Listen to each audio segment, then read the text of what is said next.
being disingenuous without telling me that you're being disingenuous. They say that people suffer every day because of the sins of their father. This is because I had quoted your Bible as saying that what good God would punish someone else for the sins of their father. In the reference in this reference in the Bible, it is actually talking about if a father were to commit a sin today, that their sons for four generations will be punished for this sin.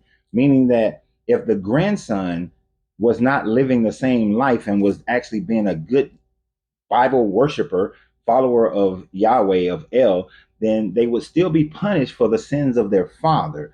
But you're being disingenuous when you continue with this conversation and say, but you attack God for punishing people for the sins of their father. Yes, I would. Uh, if my father were to have murdered someone, then I should not be held accountable for the murder of my father. Then you go on to say, sin happens. There are consequences people make for themselves and their families every day. Just saying. This is the part that becomes really disingenuous. Because, yes, if my father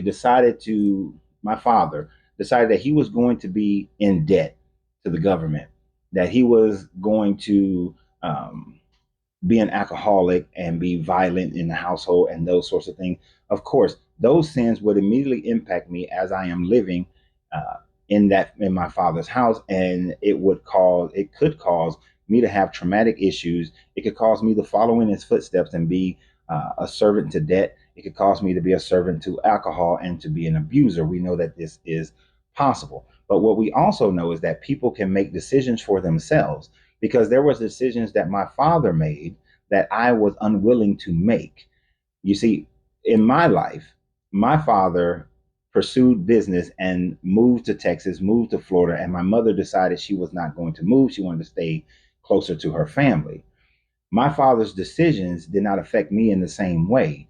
When me and my children's mother divorced, I decided, even though I wanted to leave the state of Georgia and leave the country in itself, that I was going to stay in whatever city my children were staying in. So, if you would call that a sin of my father, I made the personal decision to not repeat the exact same situation, because I know what it felt like to know my father from a distance instead of knowing my father in close proximity. He made his choices. It didn't necessarily roll over to me to make the same choices. I had the option to make other choices. Now, there are other members of my family, my father, my grandfather, who made choices that had consequences to them, but those consequences never affected me. I made choices that has affected me, but those choices have not affected my children. My children have had way more benefits of life than what I had based on the decisions that I made. They did not have to deal with those decisions. I decided to join the Marine Corps. I went through situations that gave me PTSD. I have not passed those PTSD issues on to my children because they never experienced those things. And I have steered them, as a good father would, to try to avoid them having those experiences. So just because I made a decision that had consequences, they did not have those consequences, did not affect my children. You're being disingenuous. Your God is saying that if I murdered someone while I was away in the military, that my sins now affect my children and they have to carry the load of that sin. So if I spent 20 years in prison, to which I didn't, but if I did, had spent 20 years in prison for a murder, that my children should be held accountable also for murder and spend another 20 years of their life in prison for murder, because that's the statement of your Bible, that the sins of the father are carried down to the fourth and fifth generation. Now, today, we like to look at those things in the way I was taught in church as generational curses. But because my family didn't teach or know a lot about personal finance or business finance, those curses of lower income to middle income did not affect me in the same way, because I made decisions to learn about personal finances, to learn about business finances, and I have done way more than 10% which is the average, better than what my parents did.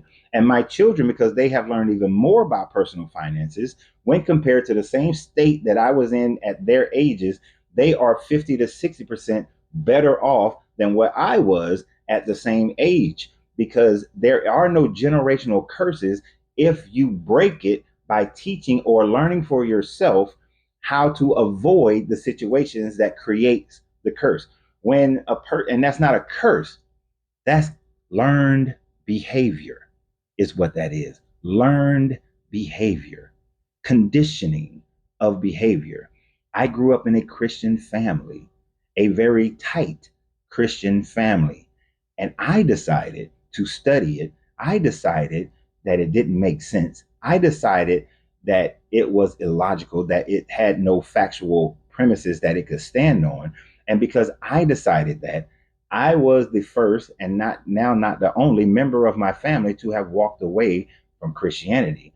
My children grew up with the option to read and study all religions, but yet decide for yourself, because unlike how I was raised, conditioned to be a Christian, I refused to raise them to be conditioned to be a Christian. So it was choices that we all make for ourselves.